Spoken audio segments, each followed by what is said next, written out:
It was a crisp Monday morning, the kind of day that felt like a fresh slate.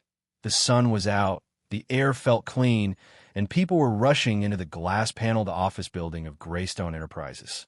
Employees in crisp suits sipped coffee, exchanged pleasantries, and tapped away on their phones as they entered the tall, rotating doors.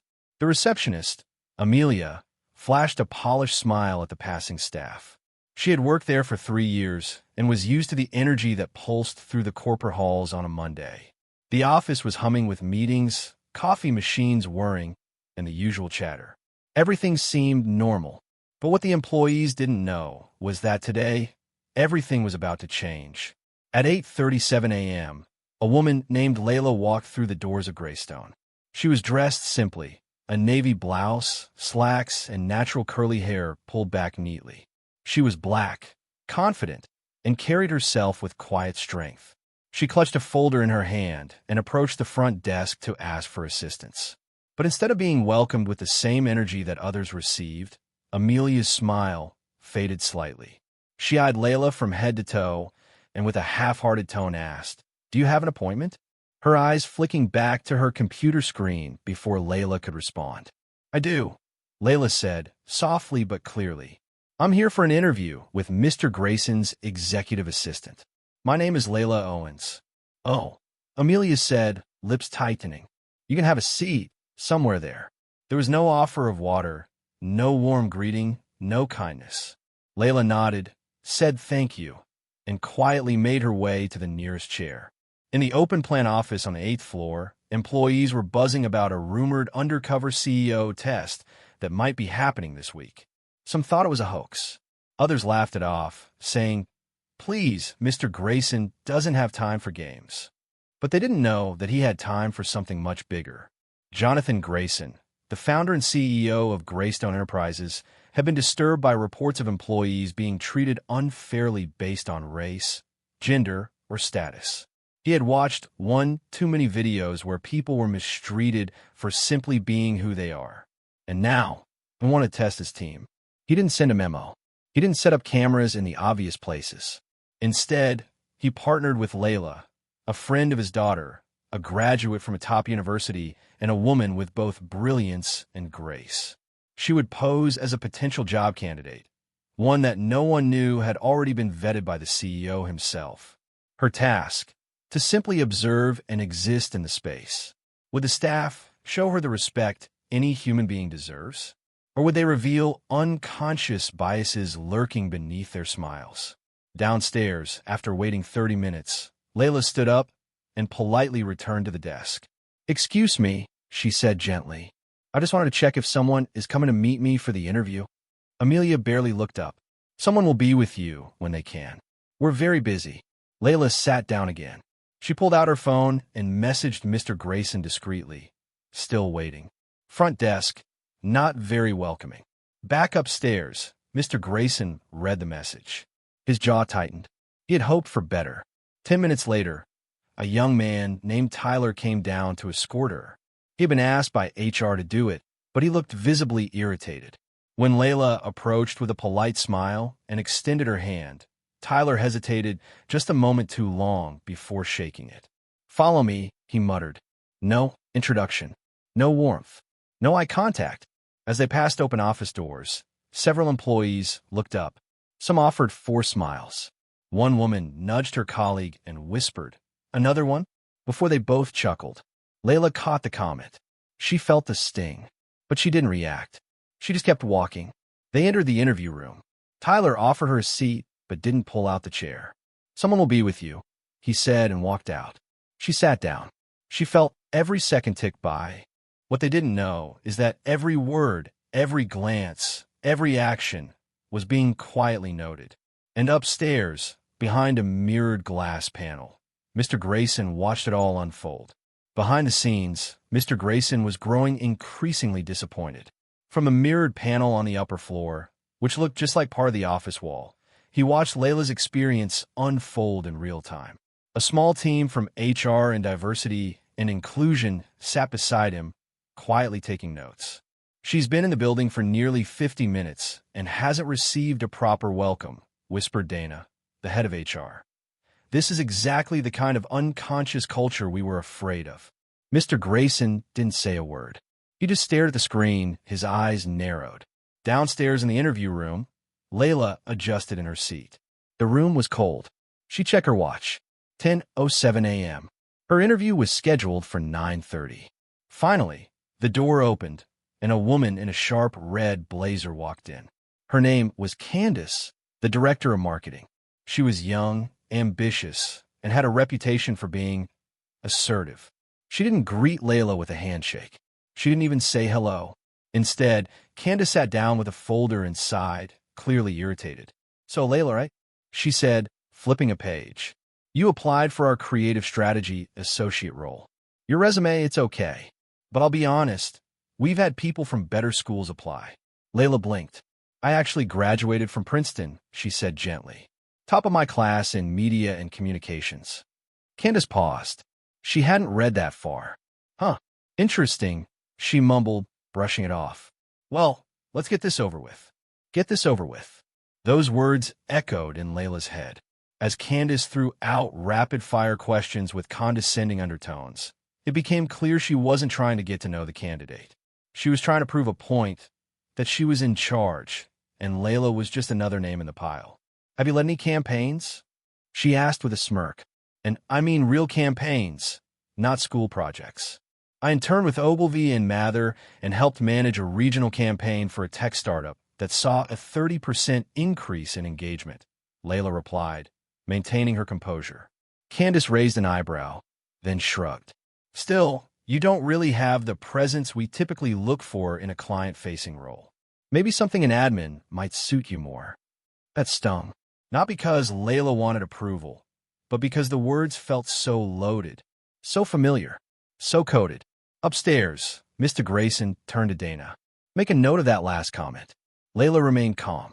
"Actually," she said with polite confidence, "I'm quite comfortable in leadership spaces. I've led DI workshops at national conferences. Presence is something I bring with intention." Candace didn't respond. She just closed the folder and stood up. "We'll let you know." Layla stood as well. She extended her hand again. Candace barely touched it. As Layla left the room, she passed two interns in the hallway. One, a young woman named Claire, smiled warmly. The other, a guy named Brett, looked at her and said under his breath, "Must be a diversity hire." Layla stopped walking for just a moment. Her back stiffened, but she didn't turn around. She walked on. But upstairs, Brett's comment echoed through the small speaker in the observation room. Mr. Grayson stood up. "Pull his employee file." Today, he didn't raise his voice. He didn't need to. By noon, word had spread that a special guest had been on campus. Some employees speculated she was an auditor. Others whispered that she had something to do with the CEO. Only a few, like Claire, the intern who smiled warmly, genuinely wondered if they had made her feel welcome. Layla exited the building quietly around 12:30. She didn't say goodbye to anyone. No one stopped her. No one except for the janitor, Mr. Anthony, a 60-year-old man who'd been working there since the company's founding. He held the door open for her and said, "Hope they treated you right, ma'am. You have a blessed day." Layla smiled, truly, for the first time that morning. "Thank you," she said. "You too." She got in her car and drove off. Back inside, Mr. Grayson addressed the group gathered around him. "It's worse than I thought," he said solemnly. "Not only is there bias, it's systemic. It's in how we greet people. It's in how we presume intelligence. It's in how we evaluate presence and worth." Dana added, "And what's worse is no one even realizes they're doing it. That makes it harder to fix." Mr. Grayson turned to his assistant. "Schedule a company-wide meeting for Friday morning. I want every employee there. No excuses." Dana nodded. "Should we tell them what it's about?" "No," he said. "Let them come in thinking it's just another routine update. Then we'll show them who they really are." Friday morning arrived like any other. The lobby buzzed with conversation. People sipped their lattes, tapped away on phones, and speculated about what the CEO's meeting was about. "Probably another company restructuring," muttered one junior analyst. "Maybe a merger," guessed another. Some departments had cleared out their morning schedules entirely. Others came in begrudgingly, annoyed their usual routines were disrupted. Most had no idea that a storm was coming and that their blind spots were about to be exposed. At exactly 9 a.m., the auditorium doors shut. On the stage stood Mr. Grayson, calm, stern, yet composed like a man with a truth too heavy to carry any longer. He looked out at the sea of faces. Some he knew by name, others by reputation, but all of them were about to see themselves in a light they'd never considered. "Good morning, everyone," he began. "I appreciate you being here on time." A polite murmur of acknowledgement ran through the room. "I want to start today by telling you a story," he continued. "A story about someone who came to this company earlier this week. Her name was Layla."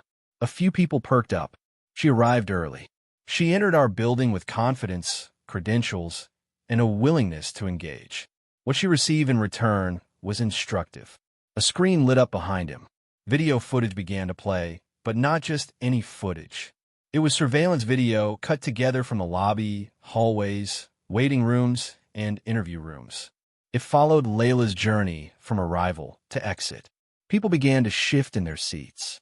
They watched as Layla stood awkwardly by the front desk. They saw the receptionist ignore her. They saw the side eyes, the dismissive attitudes. Then came audio from her interview. Candace's condescending tone. Brett's whisper in the hallway. "Must be a diversity hire." Gasps broke out. Candace's face turned beet red. Brett, seated near the back, visibly slouched into his chair. Then came a slide that read, "How we see ourselves versus how we actually behave." The room fell into stunned silence.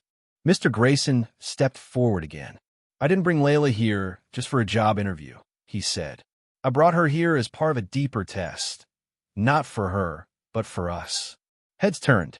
She's a qualified professional with years of experience, and yet what she encountered here wasn't professionalism. It was prejudice dressed up in politeness, condescension masked as critique, and exclusion wearing the mask of neutrality. He scanned the room. Many of you failed that test. Candace's eyes were fixed on the floor. Brett was nearly trembling. Others looked pale, as though their reflections had just been placed in a mirror they couldn't turn away from. "But here's the thing," Mr. Grayson said. "This isn't about shame. Shame doesn't build better cultures. Accountability does." He turned to Dana, who stepped up and took the mic. "As of today," she began, "we are launching a mandatory company-wide bias training program. Not as a box-checking exercise, but as a foundational reset. Promotions, leadership eligibility, and team bonuses will be tied to DI metrics moving forward." Murmurs. Gasps. One man in finance audibly groaned. Mr. Grayson didn't flinch. "We will no longer reward competence at the cost of character," he said. "If that bothers you, this may no longer be the place for you." He let that hang in the air. Then he continued. "Candace," he said, turning to the director of marketing, "you're being placed on probation, and you'll undergo leadership retraining before you're allowed to manage a team again." She nodded silently, clearly shaken. "Brett," he said without even looking, "effective immediately, your internship is terminated." The sound of a chair squeaking echoed as Brett stood up and walked out, red-faced and humiliated. The room was deathly quiet. "I'm not doing this to punish," Mr. Grayson said softly. "I'm doing this because we can't become the company we aspire to be without facing who we've allowed ourselves to become." He took a breath. "Layla will be joining us next month as our new head of inclusive creative strategy. She passed the test we failed." Some people clapped, hesitantly at first, then more solidly. Claire, the intern who had smiled at Layla in the hallway, clapped the loudest. Mr. Grayson turned back to the crowd. "This is your turning point," he said. "Don't miss it." He walked off the stage. The lights dimmed. The auditorium remained silent for a full minute before people started to stand and leave, slowly, reflectively, almost reverently. Outside, a few employees stood in small groups, whispering about what just happened. But it wasn't gossip this time. It was self-reflection. Some looked shaken, others looked hopeful, and some, for the first time, looked ready to change. The Monday following the CEO's stunning revelation felt different. The usual morning rush was quieter. Employees filtered in with thoughtful expressions. There was less chatter about weekend plans and more hushed reflections, lingering glances, and a sense that something irreversible had occurred. An email had gone out that morning from Mr. Grayson's office. Subject: Recommitment Week. A new beginning starts today. Dear team, this week marks the beginning of our recommitment to what matters most: dignity, respect, equity, and the courage to grow. Every department will participate in active reflection workshops, facilitated discussions, and team-building exercises. This is not about compliance. This is about character. Let's rebuild. Together. CEO, Daniel Grayson. By 9 a.m., teams gathered in conference rooms transformed into safe spaces. Large whiteboards line the walls. Markers, sticky notes, and printed values hung like banners. Integrity, empathy, courage to speak, willingness to listen. In the marketing department, Candace sat stiffly at the front of the room. This was her first public appearance since being placed on probation. Some people avoided eye contact. A few sat with folded arms, clearly skeptical of her presence. But Candace surprised them. Before the facilitator could begin, she stood up. "I need to say something," she said quietly. "To all of you." People turned toward her. "I watched the video from last week, and I really saw myself for the first time. I didn't like what I saw." She took a deep breath. "I realized I've been so focused on performance metrics and optics that I forgot to be a decent human being. I treated Layla as less than, and I can't take that back. But I can take responsibility." No one said a word. Candace continued, voice trembling slightly. "I thought I was progressive. I thought I was fair. But the truth is, I was defensive, dismissive, and blind to my privilege. I am sorry, not just to Layla, but to all of you who have ever felt unheard around me." The silence was thick, but it wasn't cold.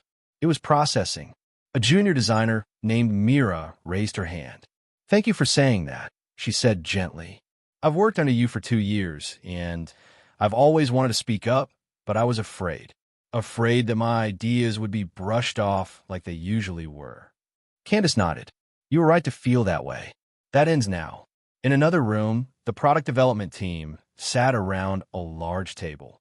Their facilitator, a tall, calm man named Yusuf, posed a question. "What unconscious assumptions do we make when someone enters this building?" Tim, a senior engineer, hesitated, then said, "I assume confidence equals competence. If someone seems unsure, I tend to judge them unfairly." Sarah, a UX designer, added, "I realize I expect people to sound a certain way, polished, Ivy League articulate. And when someone speaks with a different cadence or accent, I sometimes tune them out." Yusuf nodded.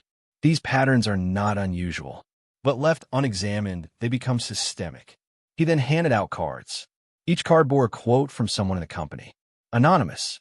One read, "Sometimes I change how I talk so people take me seriously." Another, "I avoid the break room during certain hours because I feel like an outsider."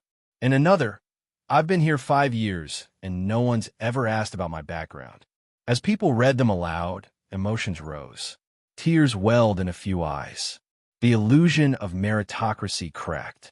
By midweek, a shift had begun. Employees began reaching out to colleagues they'd previously overlooked. Diversity Slack channels saw a spike in new members. New discussion circles formed, not led by HR but by volunteers across levels.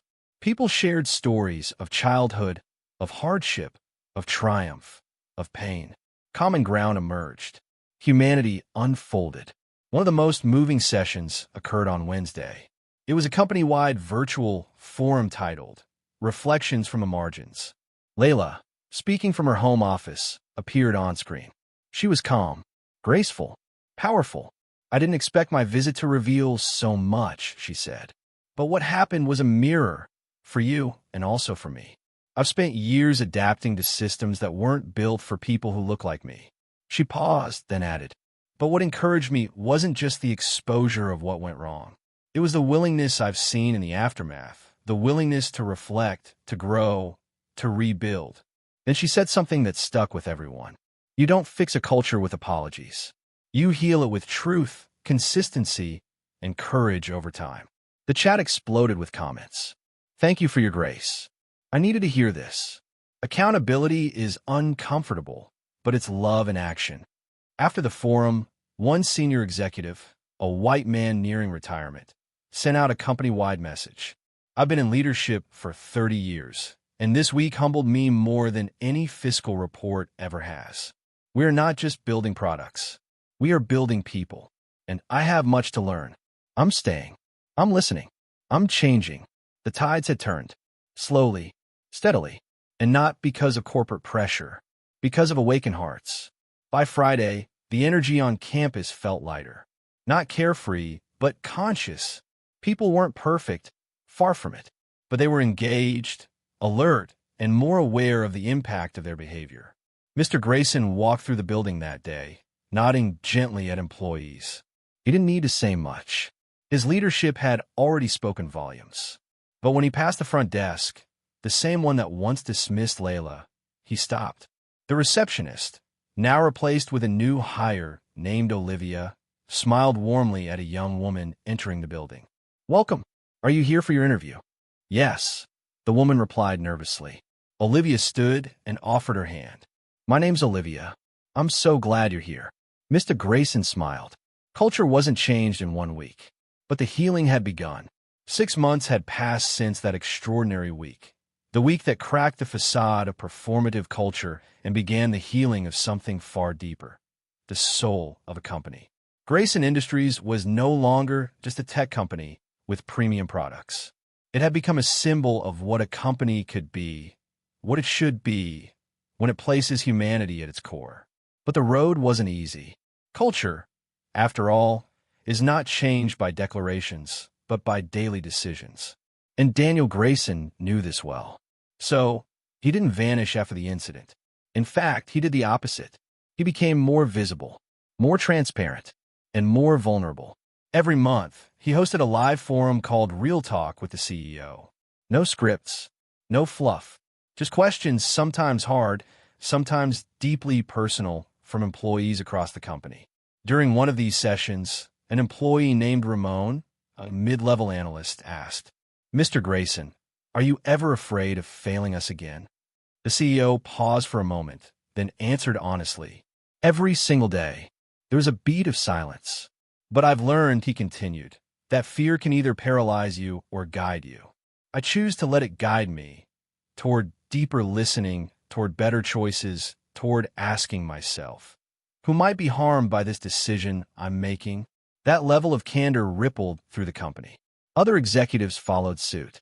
Some stepped back from their roles to let new, diverse leaders rise. Others began mentorship programs, not just for high performers, but for those who'd been overlooked for too long. And employees noticed. During the annual company survey, which now included anonymous narrative sections, one employee wrote, "This is the first time in 10 years that I feel safe being myself at work." Another said, "I used to dread coming in. Now, I feel like my presence isn't just tolerated, it's valued." A third shared, "Layla's story made me realize that I too had internalized a belief that I didn't belong. But now I walk these halls with my head held higher." Because someone stood up, and others followed. And Layla? She didn't return as an employee, but her relationship with the company deepened. She was invited back as a leadership coach, guest speaker, and diversity consultant. Not as a token, but as a teacher. She worked with HR to rebuild their training programs from scratch. She co-created a mentorship model focused on elevating voices from historically marginalized groups. And she shared her story not just within Grayson Industries, but across conferences, panels, and university classrooms. One of her favorite moments happened at a university speaking event. A young black woman in the audience stood up, tears brimming in her eyes. "I saw your video," she said, "and I realized I wasn't crazy. The microaggressions, the isolation, the coded language, it was real. You gave words to what I couldn't explain. Thank you for standing up. Thank you for not staying silent." Layla responded, "I stayed silent for years. But one day, I walked into a building that dismissed me, and I walked out knowing my worth could not be erased. That day, silence broke, and I will never let it return." At Grayson Industries, new traditions were born. The annual town hall began with storytelling circles, where employees shared parts of their personal journeys. Promotions were no longer just tied to performance metrics, but to leadership behavior, mentorship impact, and contribution to company culture. The HR team evolved into a people and purpose department, with its own chief officer who reported directly to the CEO. The former reception desk, the very one where the incident had begun, was redesigned into a welcome lounge, co-designed by a team of interns from diverse backgrounds. Its walls were now lined with quotes from employees across the company. "I'm seen here. I found my voice here. This place grows with me." One quote, framed in gold, sat at eye level by the entrance. It was a line from Layla's original note to Mr. Grayson. "Power is not what you hold. It's how you use it when others are unheard." Visitors often paused to read it. Some took photos, and every time someone new joined the company, they were taken on a walking tour, not just of the facilities, but of the journey. The story wasn't buried. It was told with honesty, humility, and hope. Because stories, Mr. Grayson believed, weren't weaknesses. They were blueprints. And as he stood one morning at the top floor balcony, looking down at a bustling, vibrant company, alive with purpose and progress, he smiled. He had almost let the old culture go unchallenged. Almost. But one woman's dignity, one lie, one test, and one act of truth had altered everything. That test didn't just expose weakness. It revealed potential, and it reminded everyone of something essential. When integrity meets action, legacies change.